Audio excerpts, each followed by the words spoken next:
Borders drawn in the 19th century have a habit of leading to trouble. Most of them were done by slightly drunk guys with mustaches and crayons. But why does Venezuela claim 2/3 of its neighbour?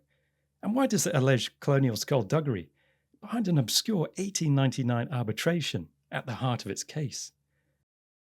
Nothing ignites a border dispute quite like the smell of offshore hydrocarbons and gold, and the Essequibo region has that and more, which helped make Guyana the world's fastest growing economy in 2024.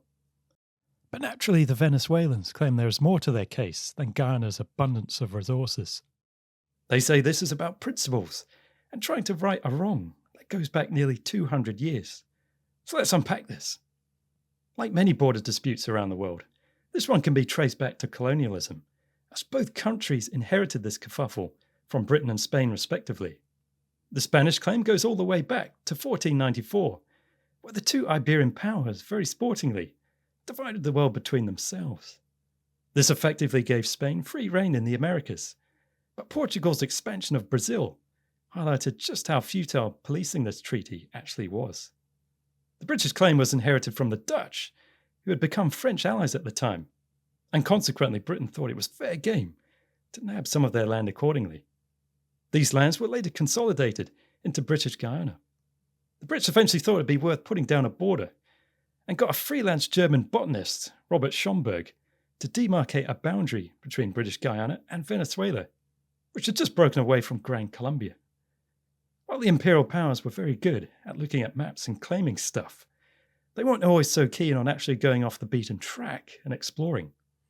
This came to haunt the Venezuelans, as while the Spanish had claimed this huge area, they didn't do anything beyond that to suggest it was actually theirs.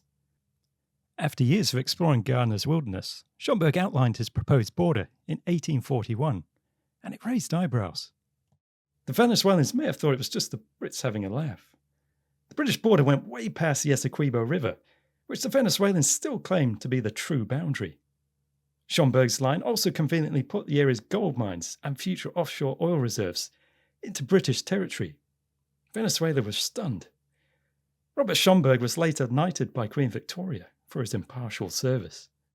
The indigenous tribes of the region weren't asked whether they wanted to be part of British Guyana or Venezuela, and the introduction of tea, cricket, and financial deregulation might not have impressed them much either. The Venezuelans complained and called up America and thought they had a secret cheat code, the Monroe Doctrine. This was the USA's way of saying to Europeans, hands off the Americas. Only we can meddle here. After a load of lobbying and talks, the border ultimately went to arbitration in Paris. This is where the Venezuelans later claimed there was a stitch-up. Not only were there no Venezuelans involved, 2 Americans were representing the country, but it's claimed a deal was secretly done, where the Russian judge threatened to award British Guyana more land if the 2 Americans didn't agree on a deal. With a couple of exceptions, the Brits got most of what they wanted. Devastated Venezuela lost 90% of the territory it had claimed, and was perhaps also annoyed at the Spanish for not doing more exploring. Things went quiet for decades until a note written by one of the Americans involved in the arbitration, Severo Mallet Prevost, was discovered after his death, detailing the plot. Venezuela claimed 1899 just wasn't cricket and took the matter to the UN. It was agreed the validity of the arbitration would be reopened in 1962. But that was far from the end of it. The next step was the 1966 Geneva Agreement, which, coincidentally, just happened to be signed in Geneva, which hoped to sort out the dispute permanently, just before Guyana's independence. But as you can guess from the title of this video, the plan didn't work.